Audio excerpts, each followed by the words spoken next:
Hey everyone, thanks for checking out this week's episode of Circus of Time Review Movie News Podcast, where we take the week's top movie topics and we just let the world know what we think about it, whether you like it or not. But as always, I want to introduce my two veteran guests that I have on the show today. First one, you can find her on her YouTube channel doing movie reviews, some discussions, and now it looks like some travel videos as well. So always keeping it classy. We got Francesca coming from Cinemdarling channel. Welcome back. Hi, hey y'all, it's Cinemdarling. Man, I started that really off key. But It's all right. We'll edit it out. We'll just start over on that. Good. Yeah, I'm so excited to be here. A lot has happened this past week in the movie news and everything, so it's going to be really, really fun and dope to talk about for sure. Yeah, it was a little tough to pick out the topics, so just kind of had to pick and choose here. But of course, we had our second guest all the way from New York, who may not be in New York for much longer after hearing some news. So we'll find out from him, from everybody. He can tell everybody at one time. But you can find him on his movie channel doing the movie reviews, some interviews, and some also some traveling as well. So we got CP from Will I Like It Reviews. Welcome back. Thank you. Very, very European taste today. Yeah. Francesca, myself. Everyone's so cultured except for me. Don't worry. Just because you travel doesn't really make you cultured. Sometimes you could just, traveling doesn't make you cultured. It's taking part within the culture. That's true. I do have to deal with many homeless people outside my door, so I feel like they're from other countries, so I feel a little cultured at that point. So you go to a museum, it doesn't mean you know anything about art. You're just looking at pictures. Exactly. So thanks you two for making it on today, and we're just going to jump right into the first topic. We're going to go over the movie topics. First one, we got the Logan trailer earlier this week. 20th Century Fox releasing our Logan trailer featuring Hugh Jackman and Patrick Stewart, along with a nice Johnny Cash Hurt cover. For those who don't know, that was a 9 Inch Nails, a Trent Reznor song before.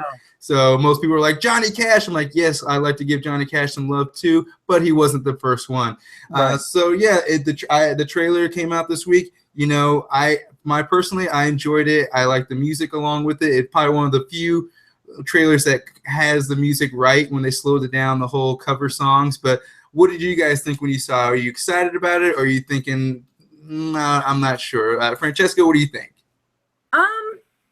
So this is on the Logan trailer, right? Correct. Okay. So I just want to make sure. So yes, I really like it. I really like how it doesn't feel like a superhero movie, kind of. Like it really feels more of a drama with thrilling elements in it. I really like that. You didn't get the beam in the sky, yeah, kind of thing, the third act kind of thing. Looked like. Yeah, that's what I like about it. I like how it's more just down to earth. I really just am excited for it, honestly, because when I first saw it, I was like, okay, like when I first heard about it, I was like, okay, it's just another, superhero movie trailer. Here we go, because like, have you ever had it where like you're sitting for a movie and it's like a superhero film, like a Marvel, DC film, and all the trailers start playing and they all kind of blend in together. Like it just feels like, oh my gosh, it's just like, they're great movies. I'm not hating on the superhero genre. I love it. But it's just like, oh my gosh. You're just waiting for the Inception. Yeah, exactly. All that stuff in the back. Yeah, it's a different pace for sure. CP, what do you think? I'll be the cloudy guy today. I'm not. I want to wait. I'm not impressed yet, especially considering Fox. Fox is, all gung-ho about this, and Fox only succeeds when they don't want to put money into things. And Star Wars, they didn't want to. That's how Star Wars got out of the first New Hope happened. I guess. 77, they were like, we'll give you like 20,000, and sure enough, that ended up being a thing. Deadpool, they didn't want to make for 11 years. It ended up being a thing. This, they're pushing, so who knows? Although, like Francesca brought up, I do like the fact that it's more drama, because Mangold, he's better with drama. He did direct the Wolverine before this. Yes, I wasn't. Yeah, see, I thought it was okay, but like he did Walk the Line, and I think he did the 310 to Yuma remake too, and I feel like he's a little bit better on the more dramatic end. So if they can somehow figure out a way to balance, drama and action, which would be a pleasant surprise for me, because I mean, at this point, like how much can you cover in a comic book movie? Like Yeah, and for a lot of people, yeah. like it's based off the Old Man Logan comic book, which of course they're not going to adapt it page for page. A lot of basically because of rights, they're not going to bring in certain characters that were in the comics, so they switched it up. But I did like that they kept it, like you guys said, the dramatic part of it. It's not going to be him getting in his yellow suit this time and like really going at it. Like we may get a couple of scenes where he gets surrounded by some people and he has to take them out, but it's not going to be like I hope it's not going to be like a third act where Logan's taking on 50 guys all on his own. It's all we're watching. Like I hope there's some dramatic part to it. Like who knows what's going to happen to Professor Xavier at this point? It looks like he's losing his mind. Looks like Logan himself is his regeneration powers are going away. So yeah, there's definitely some different feels to this one, but I do agree, CP. Fox is not really looking to put a lot of money in, so that might actually help it out this time. Right. So we'll see.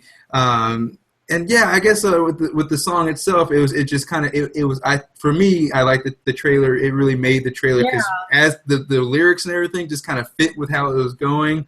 Did you guys like the song?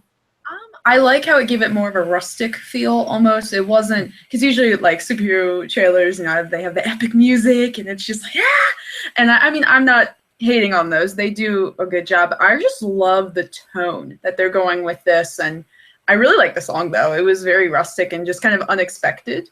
So yeah. Yeah, it's definitely, I'm sorry. You know what? It does follow that theme that they do, that dark cover. I mean, it like you said earlier, it is a cover. People know it because it's it was huge as a Johnny Cash song, but it was a Nine Inch Nails song. It was fairly popular in the '90s back when it was out as a single. But there is that theme. If is it Avengers: Age of Ultron? They did that Pinocchio song, and it was all like slow and scary sounding. I mean, granted, this isn't slow and scary sounding, but it's still a cover. Like they always do covers and like throw a twist on them. Granted, this song existed before, but they've been hit and miss too on whenever they do the slowing down. Like it gets to a point where like I can't remember what other trailer I saw. I was like, look, I get it. We want to follow the trend of bringing a song that kind of goes hand in hand with it, but slow it down, pace it, or just like an alternate version. But with this one, it's just a straight up song, what it was, and it was kind of like you're almost watching a music video at some point because, like I said, the scenes in the trailer matched up with basically what the lyrics were like. So that's why I felt it was one of the better ones that fit in regards to the music and the trailer itself. So it's the first trailer, so of course we're going to get probably 2 or 3 more before the movie's released, and I'm excited for the movie. Are you guys going to see it when it comes out, or do you think it's something you might wait on just to see what the first reactions are? If it gets good reviews, I totally will. I'm with X-Men and everything. I haven't seen all of them. I've seen. Oh, shame on you. I know, I'm horrible. But no shame on you. I just want to point out, to me, when I first saw the movie poster, it reminded me so much of Schindler's List. That movie poster, for some weird reason, I was like, wait, is this Schindler's List? Because it popped up on IMDb's like newsroom thing, and I was like, wait, is this Schindler's List? But no, it's obviously. But no, it looks good. I like it though. What about you, CP? Are you be waiting in line, or are you going to wait it out? Well, it depends on what countryman, first of all. Secondly, that's true. You might be paying in pounds to go see that thing. Danish kroner is what. Oh yeah, krona. Okay, I forgot the currency. I don't know the currency. But it's a March release. That's what freaks me, right? March 3rd, 2017. That's what I saw, or something like that. Yeah. That's the thing. March is. I'm gonna go with the old quota that March movies suck. I mean, granted, they're trying to do this new. Hey, summer starts in. Summer starts in spring now. Yeah. Like March, April, and May. Oh, we're back. Yeah. The first weekend of May is supposed to be like the big movies. So I'm a little confused / guarded with that March release date. No, I agree. There are some red flags too. Like you said, the release date, the budget, and things like that. But however, in defense, there's like a ton of things coming out next year, like big stuff. We're gonna have like another 2015 and 2017 when it comes to summer. Right. And they're probably just trying to make room so it doesn't get lost in the bloated summer season and the Oscar big blockbusters and stuff like that. Yeah, even though this would be considered, I guess, a blockbuster, but like the content, yeah, the content maybe not like so much in regards to like maybe Guardians of the Galaxy compared to the two movies, that type of thing. But yeah, no, I agree. There are some red flags, but I'm excited, but again, guarded to like CP a March says. Bluster. That's gonna be the new hashtag March Busters. Let's get them out. But all right, well, we'll see how that one turns out when it comes out in March. But I think everyone's got a lukewarm feeling about it so far. The next thing we want to talk about is something that was inevitable, is a Willy Wonka remake. Again, Warner Brothers announced that they're going to be revisiting the Willy Wonka factory again. This time, it's not going to focus on the factory, but also going to focus on not origins, but earlier adventures of Willy Wonka before he had the factory, or right before he starts it. And hopefully they learn their lessons from the Johnny Depp one, but I'm not sure. This is Warner Brothers. We've had re-releases and like studios cutting things out, so I don't know. But what do you guys think of the initial news of a remake? CP, what do you think? No. What? Now that Gene Wilder officially is dead, we could have him roll in his grave. Like, I don't. They waited like an hour after he died. Like, yep, green light it. It doesn't, like, if anybody should learn anything, they should just take a look back a couple months ago. 2016 has been just an abortion of movies that, were kind of a little old, but they were like, hey, let's kind of bring it back because, we got nothing else going on. And they all just totally tanked. And I don't know a single person that said, you know what? I really want more of that universe. I don't know a single person that says, oh, I need more Wonka. Give me more Wonka, please. It's just pointless. It's so pointless. And it sounds like they're trying to do like a franchise of some sort too, so it's not going to be the only remake. So I'm not sure. Francesca, what do you think when you first heard it? Honestly, I think it's super disrespectful to Gene Wilder. I mean, to me, it's a cash grab on his death. In a weird way, and an honest way, because obviously, I mean, like, I think we all grew up watching Willy Wonka, and I was young enough when Charlie and Chocolate Factory came out. I actually really liked it. I haven't seen it in years. I don't want to be like, it's horrible, but I remember I read the book, and it was very faithful to the book, like the structure and everything, but anyhow, I like Willy Wonka. I love that whole story and everything, but the whole story is focused on Charlie, the child. Like, yes, he's a part of it, like, but to make a movie, like a franchise, it's milking the cash cow. And it's just like, unless they can do something super, super cool with it, I'm just not on board, honestly. And I don't really like it because, like y'all said, it's like no one was sitting around saying, I want another Willy Wonka movie. I am just dying because the 1970s Willy Wonka movie is just pure delight. It's timeless, and any child at any age, at any generation, I feel like almost could just watch it and just have fun with it, honestly. And then adults as well. So, yeah, I'm just not on board. That's a hell of a point. That the movie, technically, it really is Charlie's story. So, like, yeah. And his shitty-ass grandpa. Yeah, it is odd for them to keep doing Joe, that. I think that was his name or something. Yeah. Not helping out for shit, but jumping out of that bed real quick.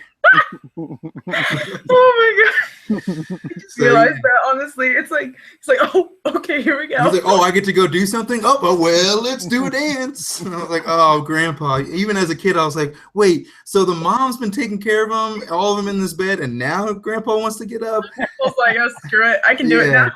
Yeah, and like you guys said, yeah, I think it's disrespectful and a cash grab on the death of Gene Wilder, and also just being like, we made a mistake with the Johnny Depp one. Maybe we can make another mistake by doing this one. And it's kind of like the magician revealing his trick or showing behind the curtain. It's like, we don't really want to know why Willy Wonka was the crazy person that he was. It's like mystery is what really made it cool. It's like, oh, well, I don't know why he's crazy or too much, but I don't want to know, like, how his parents treat him as a kid. Oh, how did he get the Oompa Loompas?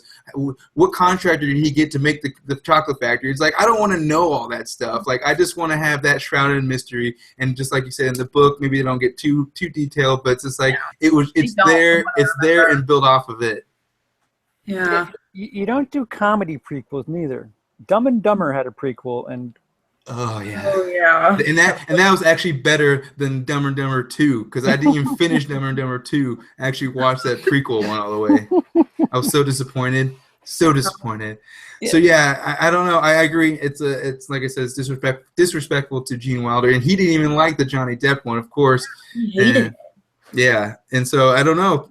I just don't, like you guys said, I don't think anyone was clamoring for this, let alone like a prequel. So, and they say it's not origin, but you know they're gonna have him as a kid. Like there's gonna be a scene where he's a kid, and they're gonna find out what really made him like turn real weird or something, and then we'll be into his adventures. And I don't know.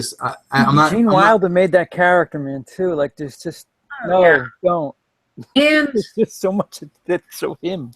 And also, Roald Dahl, who wrote the book and everything, I mean, from what I remember when I read it, they don't go into context on how he became Willy Wonka. Right. No, we don't even From what I remember, so it's kind of like, I think it's just, hey, he's crazy. He likes candy. There you go. That's all you're supposed to know. The factory's magic. Like, that's... Yeah. Like we know why Batman is Batman, but we don't need to know why Willy Wonka is Willy Wonka. He's just crazy, you know? Yeah, so exactly.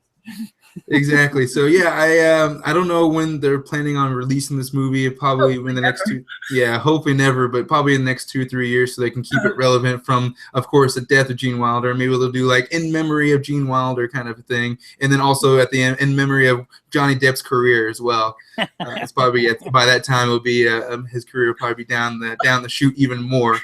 Who here wants to bet that Jared Leto? They're gonna get Jared Leto for Willy Wonka. That's what people have been saying. I'm like, I don't.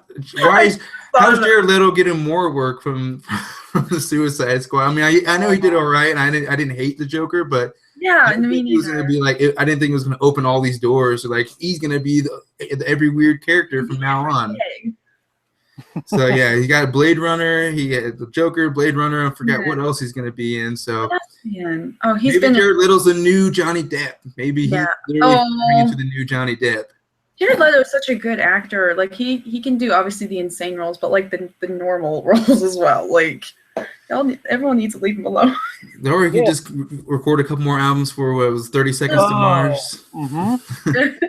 Older 30 Seconds to Mars. Yeah, a little older, not the newer stuff. He's also got that 830 Res at Dorsia too. So. Oh yeah, see, well he's got his time in so many different things. It's almost like maybe he should focus on one or the other, maybe to help out his brand, I guess, of acting or being a musician. So yeah, that's a rather obscure American Psycho reference, in case nobody picked up what I was saying.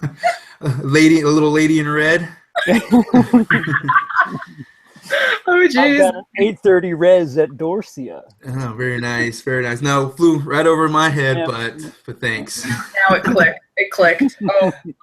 But yeah, we'll see. More news will come out. They just announced it kind of this week, so of course we're gonna get more news on who they may think will play Willy Wonka. It could be Jared Leto, it could be Kevin Hart for all we know. So let's see. But the next thing we're gonna move on to is Birth of a Nation.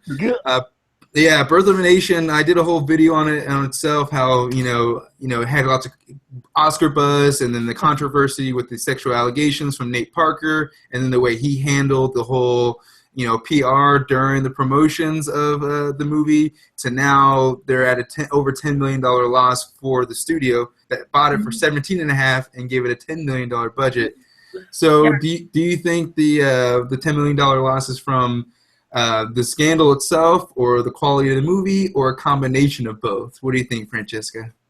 Okay, so I actually did see Birth of a Nation, and I just want to say first off, when these big scandals happen with people behind the camera, I definitely try my best just to filter it out and be like, well, I'm not going to let this affect how I'm watching this movie. And, it's not blending in like we think of like Woody Allen and Roman Polanski. They've had their controversy, well documented for sure. Oh yeah, and point, I mean, when I start, when I'm watching Annie Hall, I'm not thinking of what Woody Allen has done. I just try to think, well, I like Annie Hall, so there's that. I'm watching this movie or something. And with this, when I went into it, obviously, and everyone knows now, I just was like, well, I'm just gonna judge it as a movie, and I'm not gonna care about the allegations and all that stuff.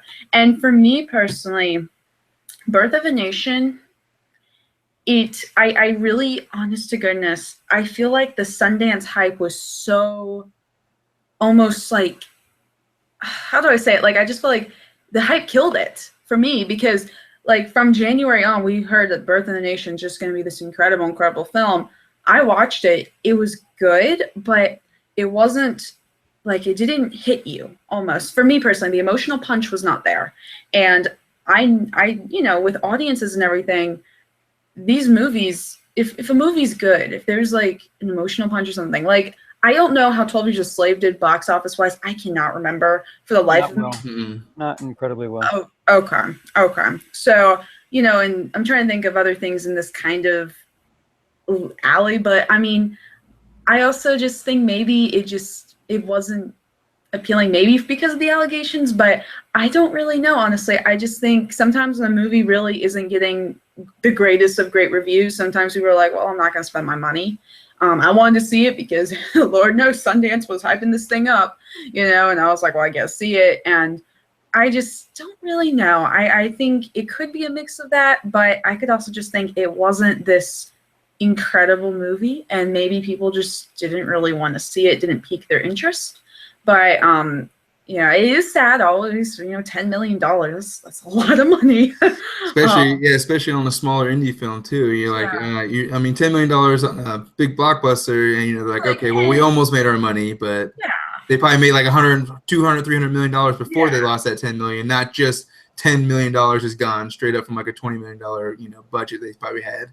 Exactly. So yeah, it could be a mix. I highly doubt. Like, yeah, the allegations could have had something to do with it, but I just think it's more so on the quality of the film, to be quite honest. Yeah, and with the hype you're talking about, you know, I think it's definitely a reaction from the Oscars So White from last year. They found their movie. They're like, we're running with this one, and also racially motivated in regards to the hype, and then of course racially motivated in regards to, you know, the backlash, because like you said, Roman Polanski and Woody Allen and other directors have done this many times, and they still get movies out.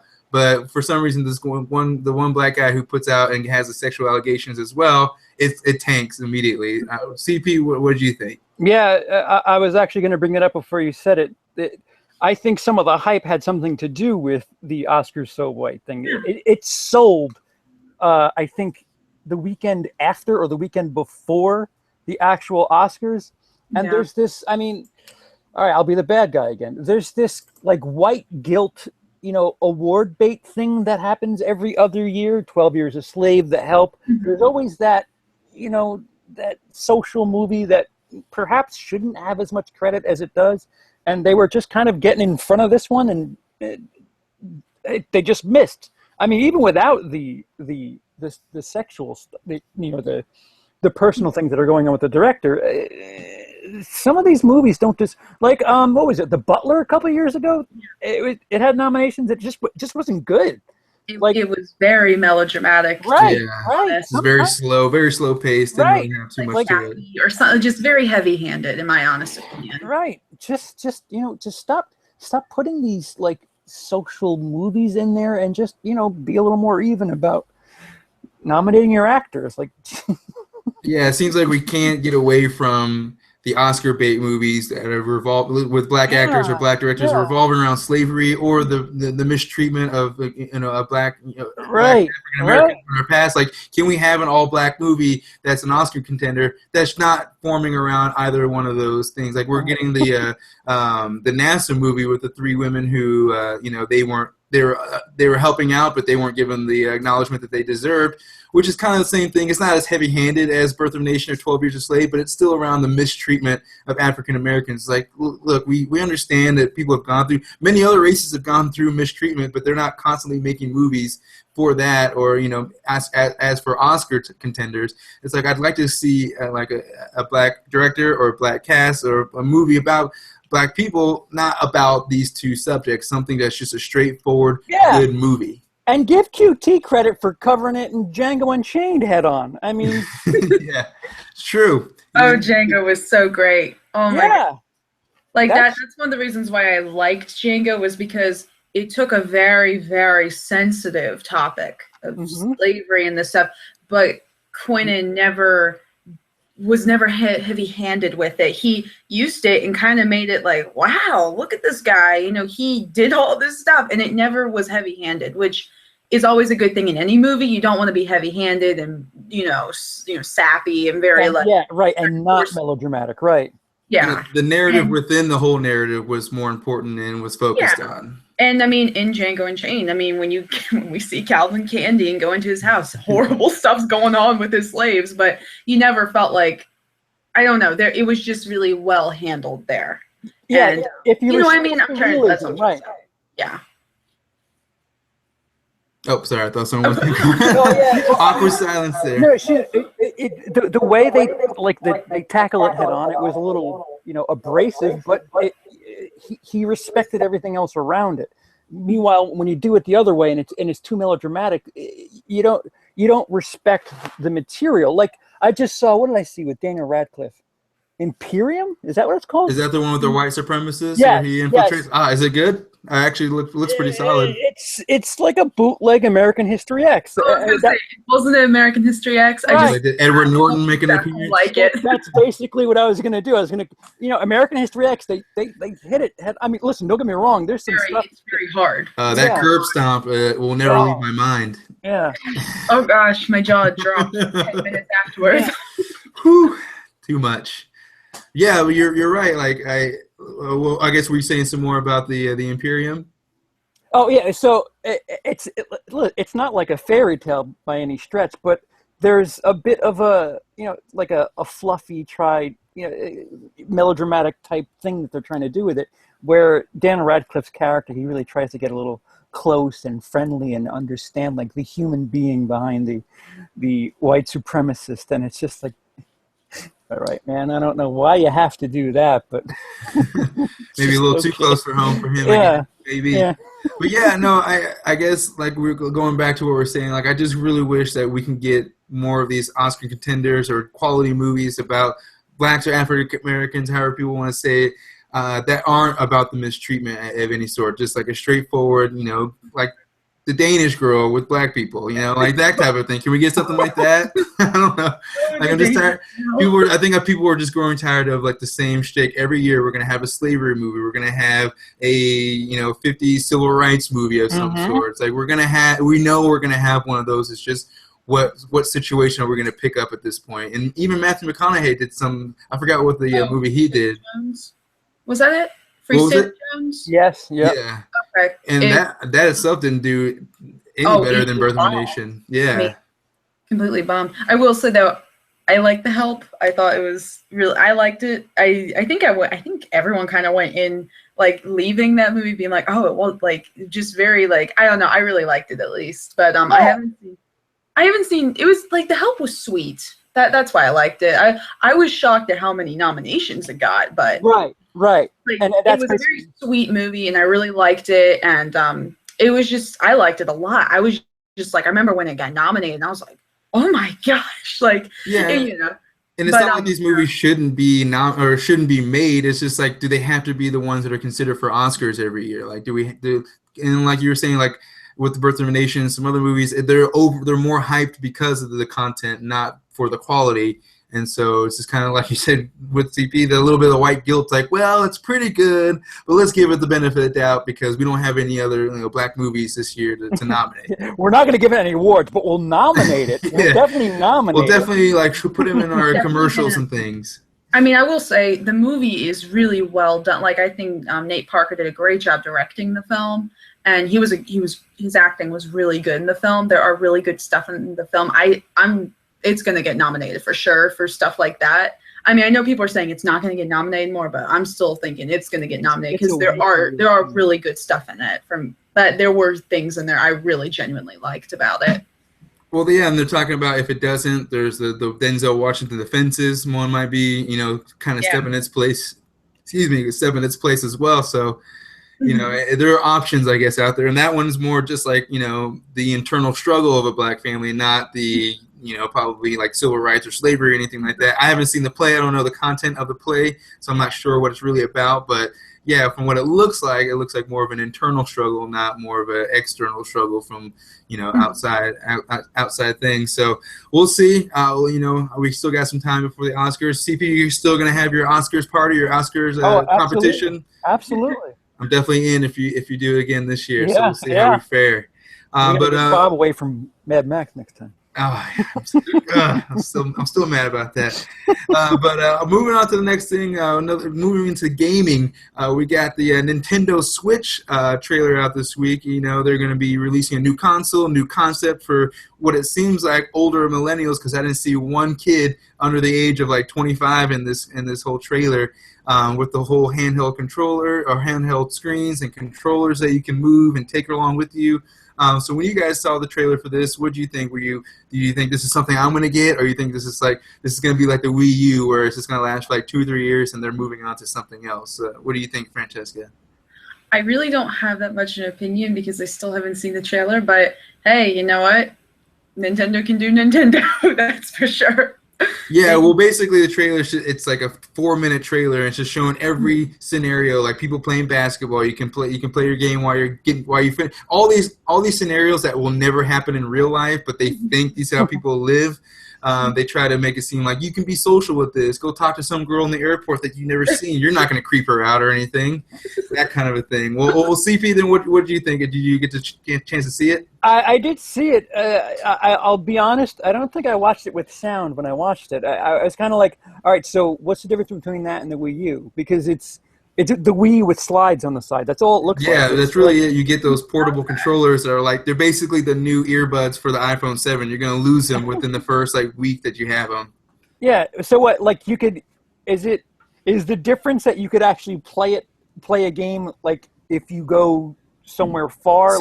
Yeah, if you're playing a game on your TV on the regular console, and then you want to go walk your dog and not pay attention to your dog, you hook up your controller. You take the little controllers that are attached to the main controller. You take them off, and then you slide them onto the side of the little screen, and that comes out of a dock. And then so you got yourself like a PS4 Vita, or whatever they have, and then you get to walk around. And it's supposedly, people are worried about the frame rate. Are we going to have the same quality? Is the battery going to last, especially if you're playing Skyrim or NBA 2K14 or 15?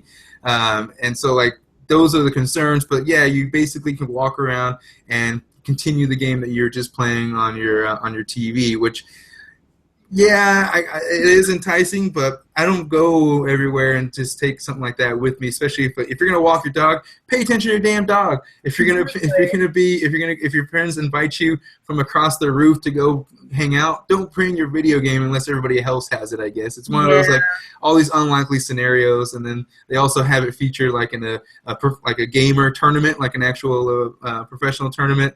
And I'm I don't know how prominent the Nintendo games are going to be in professional gaming, other than the ones they already use, like Call of Duty and things like that. So it might be neat for kids.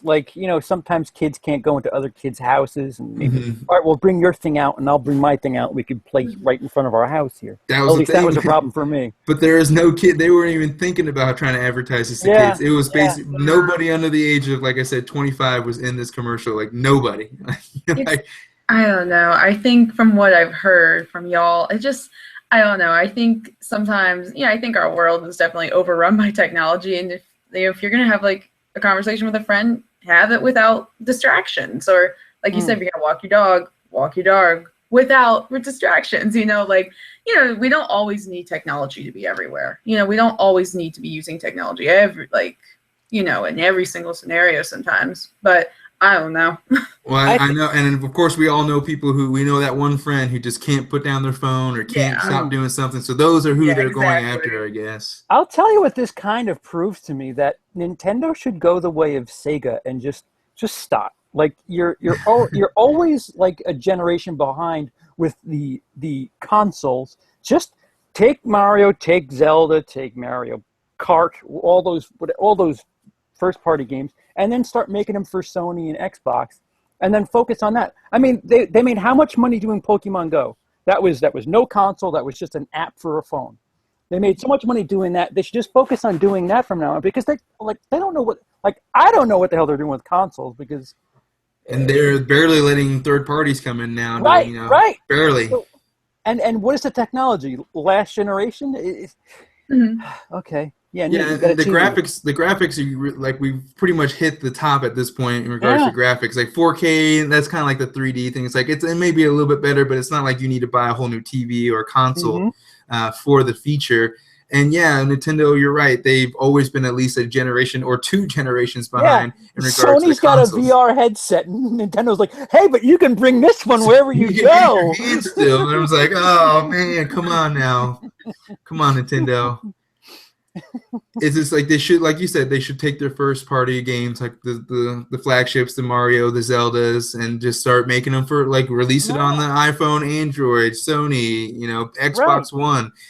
It's just like they're so burnt on sharing their copyrights or their information with other parties that it really is detrimental to they only have their fanboys who love Nintendo will get to it. Not a gamer is all about just going Nintendo. It's just the fanboy for Nintendo really are the loyal ones. You could still make amiibos and sell those. It's fine. So yeah, no, I just wanted to get your guys' quick opinion on that. Like I said, it was one of those. As I was watching and seeing the people react, I was like, "That's not real. That guy needs to pay attention to his dog." Like being an adult, basically observing, I was like, I wouldn't do that. That's not responsible, kind of thing. Not once when I was like, I'm getting that. I really never said that to myself. I was like, that'd be cool. I guess someone gifted it to me for whatever reason. I was like, all right, I'll play with it, but it's not something I would be sought after, I guess, at this point. But moving on to one of the last few things we're talking about, another trailer that we had come out this week. We had the second Assassin's Creed trailer come out with Michael Fassbender. This one didn't have Kanye West in it. I guess, unfortunately or fortunately for some people, fortunately for me, I didn't think it really matched with the last trailer. But we got more of how he was in the future, or how he goes from being alive and they're sending him back to his ancestors, going kind of back with the game. But we had the World of Warcraft not do so hot domestically, but made a lot of money internationally. I think this might be the opposite. I think it's going to make more money domestically, but not as much internationally.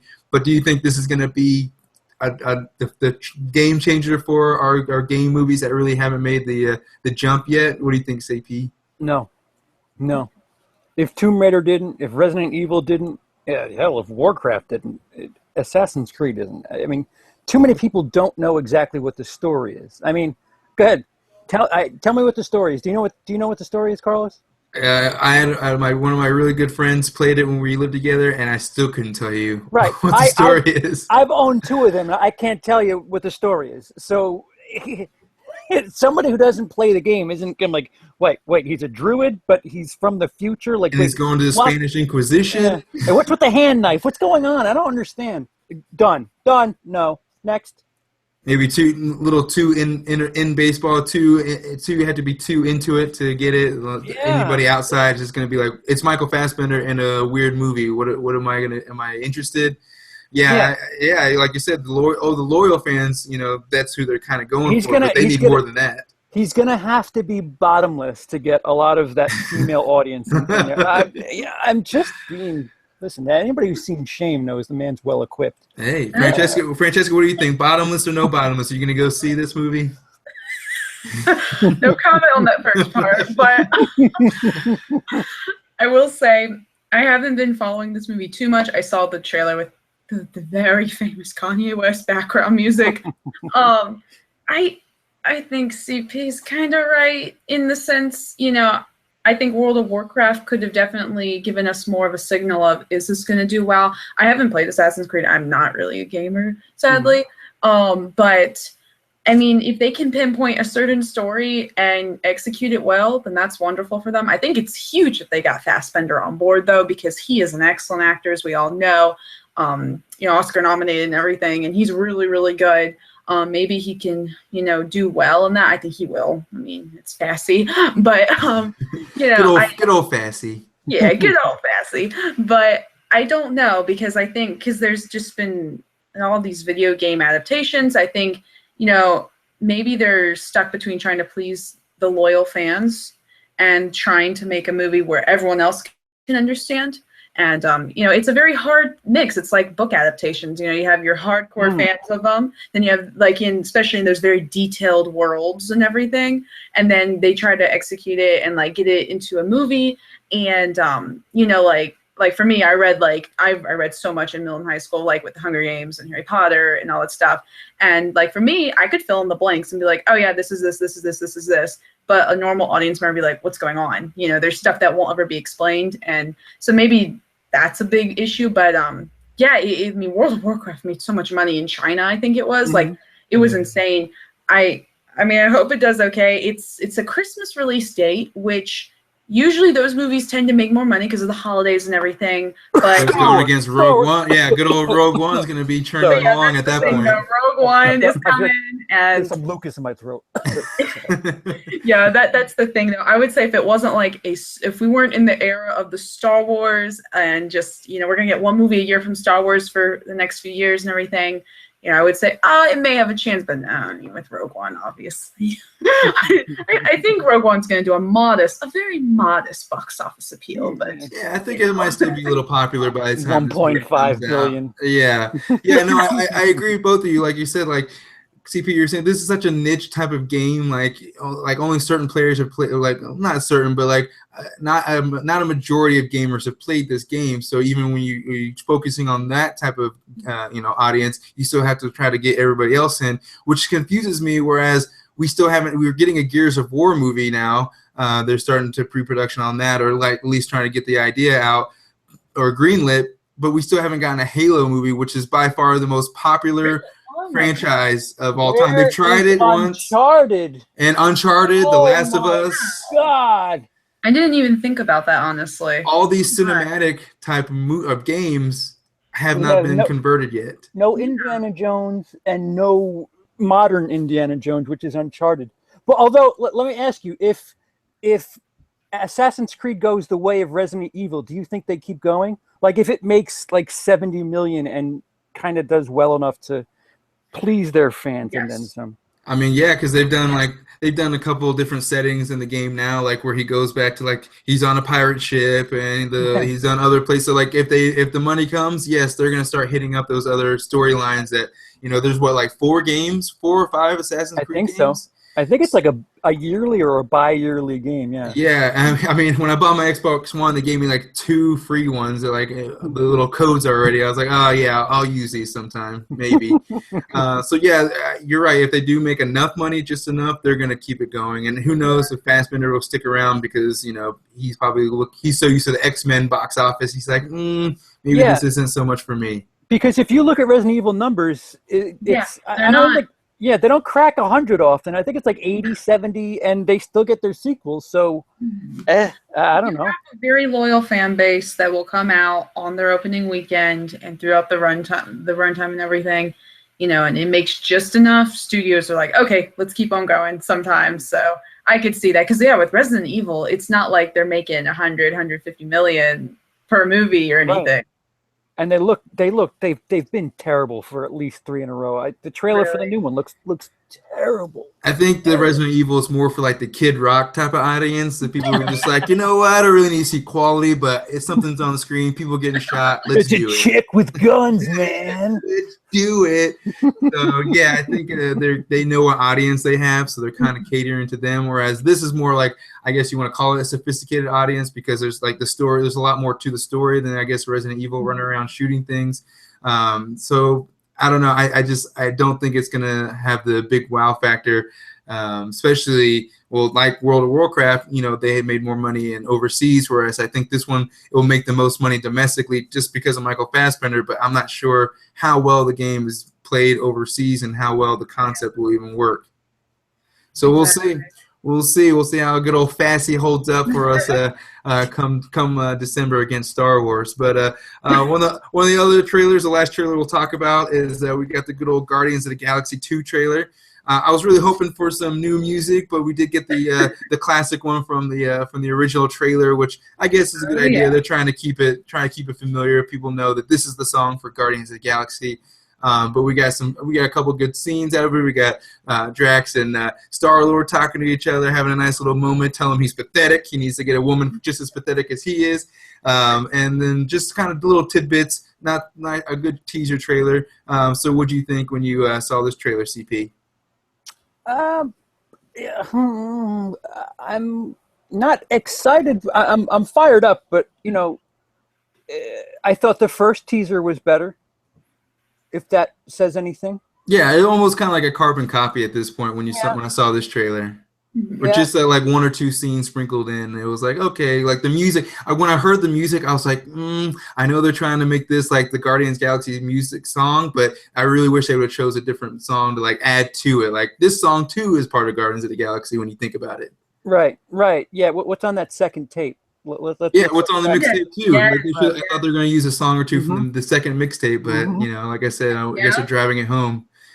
So is this something that you think you'll wait in line for, or are you gonna wait? I mean, obviously, yeah. There's the handful that you just go no matter what. But I've seen better from Marvel/Disney, so I'm not that fired up yet. I mean, it was the same thing with Rogue One trailer. What 2, 3? They're calling it 2, but it's technically the third. Yeah. I appreciated the Olympic trailer more than the one we got last from Rogue One. So, I'm still, there's no way I'm not seeing it at midnight or whatever the hell first showtime it is. It's, Yeah, it's like you said. I think since we had no idea, or a lot of people didn't know about Guardians of the Galaxy before the last one, so when we got this whole like space opera with all this great music from like our 70s and 80s and things like that, we're like, oh man, what is this? Chris Pratt from Parks and Rec? Like we're all just like our minds were blown. And now we're like, okay, we know, it's kind of like Ace Ventura 2. We know what we're getting, which is we need a little bit different. What are we gonna get out of this? What do you think, Francesca? I mean, like, I think everyone else, I mean, I love Guardians of the Galaxy. Is it the best Marvel's ever done? No, but it is just so entertaining and just so much fun. I really kind of like the teaser just because it didn't spoil anything. You just kind of got a little more of your injection of the characters of, oh, here they are. Yay, they're coming back. And, I mean, I love Hooked on a Feeling. I love how it's, the song and everything, but I am so desperate to hear that second mixtape. I mean, because I love the soundtrack to the first one, because that's my favorite type of music, is the 70s and all that stuff, and it just flowed perfectly. And I'm excited. Obviously, I mean, I'm very excited for this movie. Is it a good trailer? I mean, it's not like the best teaser I've ever seen in my entire life, but it's just a nice little kind of refresher of, oh, it's coming back. Oh my gosh. And can't wait to see it. It's a nice little welcome back. It's not giving away like too the much. game's back kind of one, yeah. Yeah. I'm just happy it didn't give away too much, because sometimes even teasers nowadays spoil too much and you're just like, y'all just need to stop. Sometimes the teasers now are longer than the actual trailers. So it's like, geez, or give away more, like you said.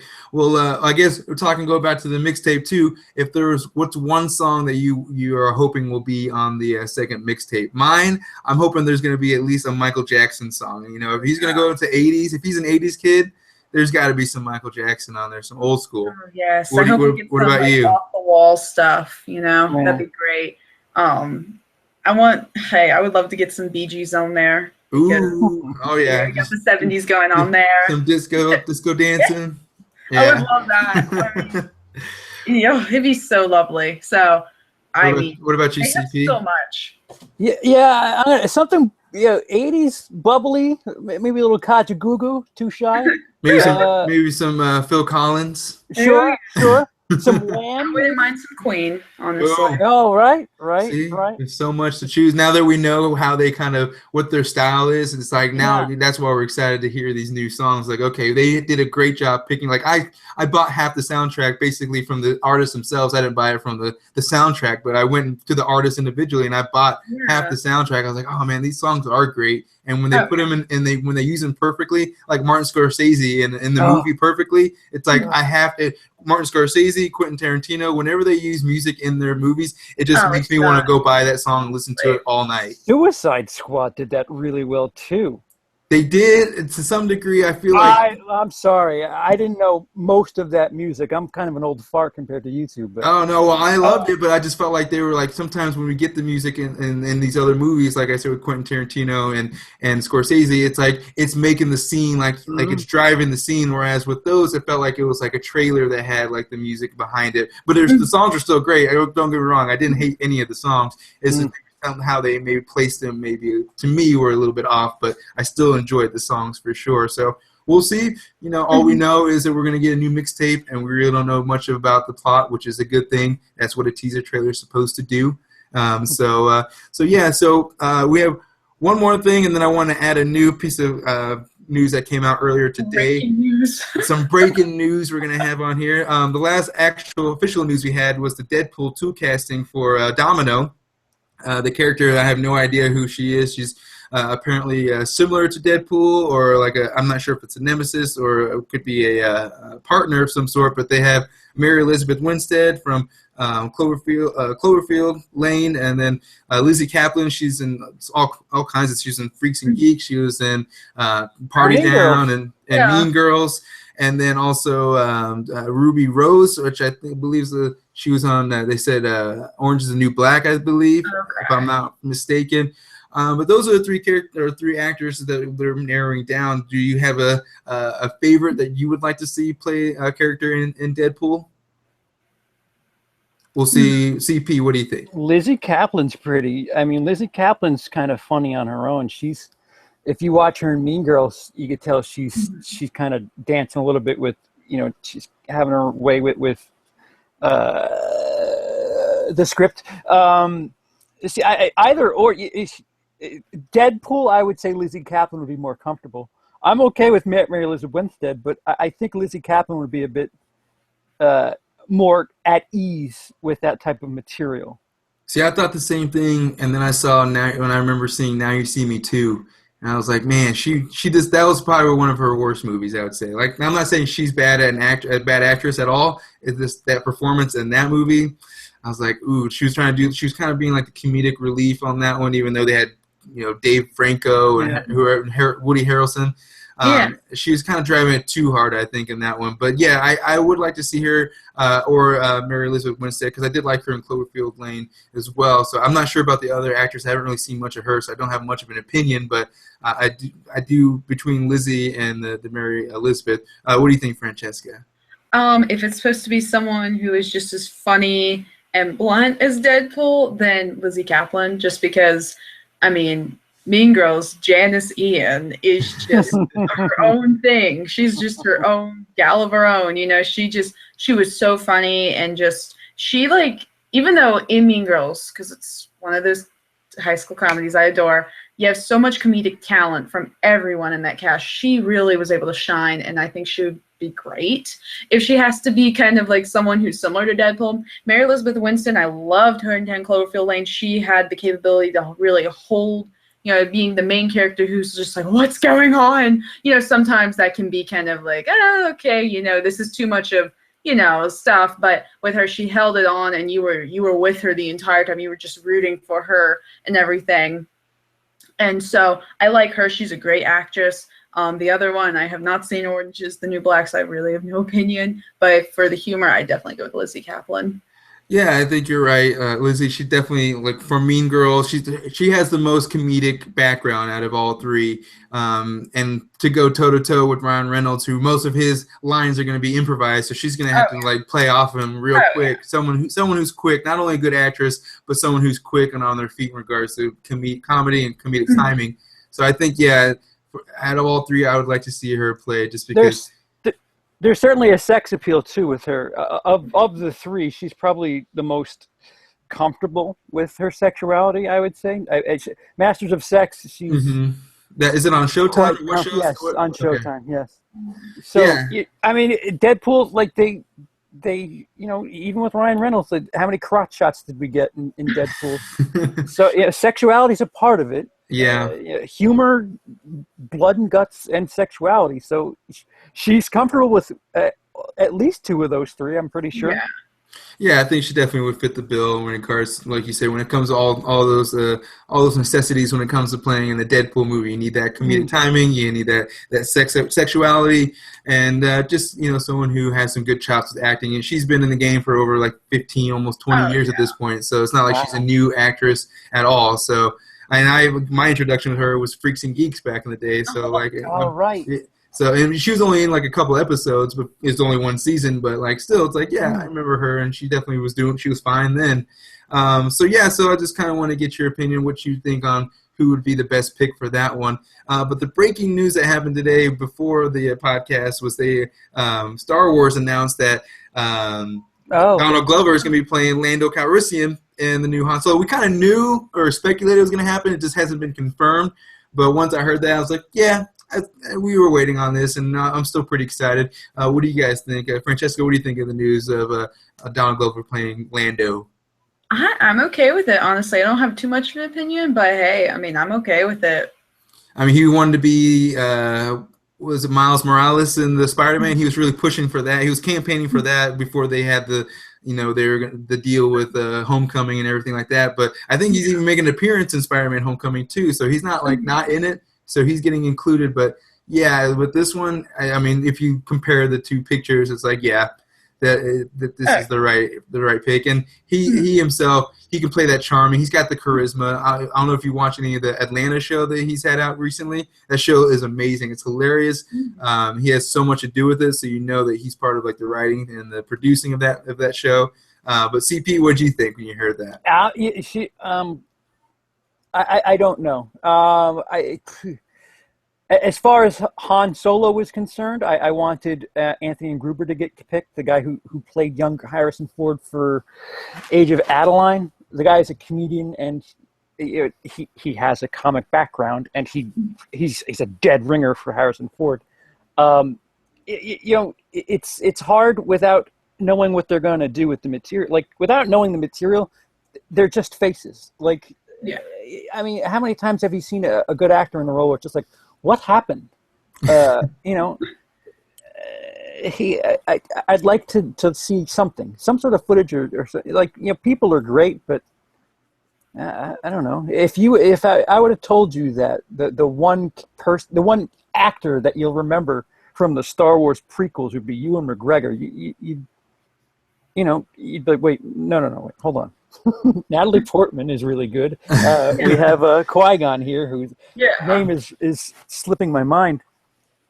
But I want to see something. The people getting roles doesn't really jump out at me so much. So more, you want to see a trailer first before you can make a first official opinion on it. There are certain things like Ryan Reynolds getting Deadpool is like, that makes sense. That's a good fit. Oh yeah. Lando, there's not much to him. It's Billy D. I think Lando. I think Billy D. I don't think Lando. As long as he has a Colt 45. Right, exactly. That's exactly what I think. I think, all right, Colt 45. Yeah, Billy D. I don't think of some sort of thing going on with that character. So this new guy has a bit of a predetermined characteristic to work into. Just like my thoughts on Harrison Ford. I don't like the idea of getting somebody to play a character. Harrison Ford is Harrison Ford. You don't think of, Indiana Jones is a character. Han Solo's a character. No, it's Harrison Ford in Indiana Jones. It's Harrison Ford in Star Wars. There are certain actors that just, they're, as much as they're different. Leonardo DiCaprio, as much as he plays different roles, he's Leonardo DiCaprio. I mean, sure, you're with him. You're like, all right, you're this character this time. But it's Leonardo DiCaprio when you see him. You're just waiting for a supermodel to walk around and give him a hug. Right. So like the same with George Clooney almost. Yes, exactly. George Clooney's the same thing. George Clooney plays a certain character, but it's George Clooney.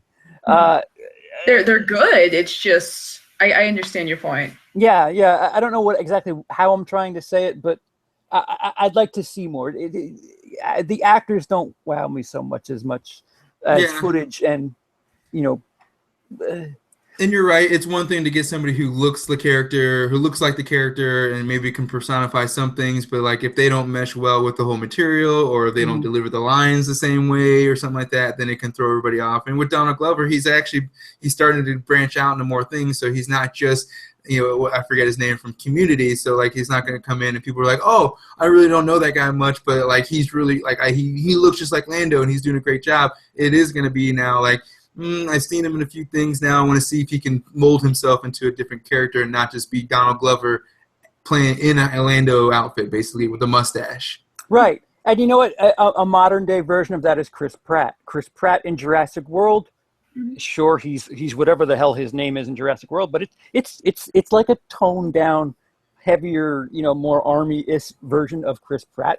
In Guardians of the Galaxy, it's a more of a light version of Chris Pratt, but it's Chris Pratt when you're seeing him. It's not like, oh wow, I just lost him in whatever character he was playing. You know who it is when you're watching it. Yeah, like you guys said, there are just actors out there who their personalities are what get them the roles and get them like they form the character around their personality, as opposed to other actors who they mold themselves into the character and become someone else. So that could be the case with Donald Glover. We may get Donald Glover in the Lando outfit, or like we may get a completely different an actor that we've never seen before out of Donald Glover, and he could just turn completely into Lando before our eyes. So yeah, I just wanted to see what you guys thought about it. It was one of those breaking news things that it was inevitable. We kind of knew his name was floating around. Was just waiting for them to actually make the confirmation. So just want to get your opinion on it. But do you guys have anything else you want to talk about today? I think Bueller. we're good. Bueller? Okay. Television fans here? Well, which TV show are you talking? Walking Dead this Sunday? I don't really watch. I watch Westworld. I've been watching the hell out of that show. All right. Well, what do you think of that? So far, it's got me intrigued. I mean, so many unanswered things. It's like, okay, I have to keep watching, or else I'm going to be driving myself crazy without finding out some of these mysteries. But if it's 5 seasons, I don't want to wait till like the 5th season to find out what the Man in Black is doing, kind of thing. Did you read the theory about the Man in Black that he's we're getting 2 different periods? Oh, really? Yeah. The only ones I think is like, are they in a different planet? Is he coming back for? Apparently, while we're watching the show, over the course of the 3 episodes that we've seen so far, we've seen some of now and some of either the past or the future. And I think because there's that episode 2 where they arrive in that train station. Mm-hmm. And then there's another episode where what looks like that train station is just. That's true. The escalators, the water coming down, and everything. Yes. Yeah. So there's a theory that the Man in Black is somebody from the past or the future. Or see, I'm always on Reddit reading all the fan theories. I'm just trying to get myself full of it, and it's almost too much. But yeah, this show has got me fully intrigued. Like when I first heard about it, I was like, because I love the initial thought of like cowboys and aliens, like future meeting old Western. And then the movie came out, I was like, maybe not as well executed. But when I saw the promotion for this show, I was like, okay, the Christopher Nolan's brother, J.J. Abrams is involved. Like some real heavy hitters are involved with this show. So I think they're going to take it seriously. They're going to execute it just right. So far, I'm enjoying it. Francesca, have you watched any of it? Or you know anything? I haven't, no. It'll be okay. It'll be okay. Yeah, it's all right. I mean, there's plenty of shows I haven't gotten into. This one just grabbed my attention, and I've just kind of been fully embraced. It's based on a movie from the 70s. Mm-hmm. Michael Crichton, the Michael Crichton Jurassic book, Park, yeah. Yeah. Yeah, future world, Greek or medieval world or something like that too. Is kind of were formed around the same concept. Mm-hmm. So I wonder if eventually we'll see these other worlds from Westworld, like somehow the Man in Black goes to future world or something like that, and that's where he's coming from or something like that. That'd be crazy. Mm-hmm. Pretty much any theory at this point sounds legitimate when if you've seen only 3 episodes of the show, any theory can literally be applied at this point. It's crazy. J.J. Abrams. Good old J.J. He knows how to make them, that's for sure. Mystery box. Yep. There are no what is it? No flash. What is it? What is his signature? Lens flares. Yeah, there's no lens flares, so we're free lens flares in the show so far. So only his intellectual, is what we're getting, not the production. But yeah, that show it's pretty crazy. I'm excited to see this next episode, and maybe we should maybe do a separate discussion on that as well. But the last thing I want to do, I said we're going to do a giveaway. I've been doing like these little loot crate boxes, and I get a lot of these pop vinyl toys. I'm not a big collector, and I know a lot of people really love these. I'm not really a big fan. Yeah, this is a Game of Thrones Grey Worm. So I guess anybody, I really couldn't think of a good question. So I guess anybody, the first person who can tweet me and say what my very first review was, then I'll send this to you, and you'll get a free, free pop. It goes for you too as well. First person to tweet me saying, hey, this was your first review, then you get a good Game of Thrones pop Grey Worm. So just for those who want to get a better look, that's what I'll send to you. I'll send it right to the mail. So if anyone who's excited or loves those, you can go for it. But in the meantime, I want to thank my two guests who came on the show tonight. I appreciate you putting in the time. Let everybody know where they can find you. Francesca, where can everyone find you? Y'all can find me on Cinemdarling, and yeah, it's always fun over there and everything. The most recent video I just uploaded was my traveling to Italy that happened over the past summer and everything. So if y'all want to go check that out, y'all can. Ironically, the last review I've done was for Birth of a Nation. If y'all just feel called to watch that. Hey, we're gonna find out that opinion, see what you really thought. Yeah, but yes, thank you so much for having me on. It was really fun. Of course. We'll keep getting that passport stamped and let us know all about it. Stay classy as always. Always stay classy, nonetheless. And CP, what about you? Where can everyone find you other than possibly not being in New York in the near future? No, most probably, actually. I'm over at WillILikeIt Reviews, and my last video was my trip to Denmark. So again, the European feel is strong here. But yeah, WillILikeIt Reviews, and I just started doing a personal vlog thing to veer away, because I had so much like nonsense on my channel. To find the movie stuff was just all over the place. So CP the Idiot is my personal vlog channel if you want to just watch me be a moron, and my stand-up comedy stuff's on there too. So. Very nice. You do are you doing stand-up out in New York as well, like going to the actual places and doing it too? I have done it. I'm intrigued to do it in Denmark, actually. That would be fun. Have a little European tour and see what they think of the loud American. Hey, maybe that's the appeal. Maybe just you being the American will get the laughs on its own. So you'll be a hit. They are so intrigued with Americans there. It's funny, and they're afraid of Trump. So. Oh well, there you go. You already know what your first half hour is going to be about. Well, cool. Well, hopefully everyone can check you out on the WillILikeIt Reviews and what was the other one again? CP the Idiot. How CP the Idiot. I wasn't gonna say the idiot, but I was like, is it the moron, the idiot? I don't want to call on the wrong one. So yeah, no, we'll check that out. Of course, with my stuff too, like I do find myself kind of trying to find my path, I guess. Like, do I want to do movie news? I want to do podcasts about or videos about certain subjects. So I kind of been jumping back and forth. So on my channel, on Circus of Time, I still do the Now You Know bios. The last one was Martin Lawrence, so that one's a pretty solid one. My most popular one is Jim Varney, so it's got over 2,000 reviews. So those who want to go check that out, that's so far is the most popular one. I've been doing perceptive retrospectives, which is kind of just finding one topic and going deep. The last one was Nate Parker, the rise and fall of Nate Parker, basically, was what it was about. And then also, do the movie podcast. I'm basically stretching into all kinds of branches at this point. But yeah, we'll just keep doing the bios, the podcasts, and the perceptive retrospectives. So keep tuning in, and we'll keep doing the podcast as long as possible as well. So again, thank you guys for coming on tonight, and thanks everyone for checking in. And like I said, the first person to tweet me the answer to what my very first review was, I'll send you this good old Game of Thrones pop vinyl figure. So, well, if that's it, I'd like to say thank you again, and everyone be excellent to each other. All right? See you later. Bye.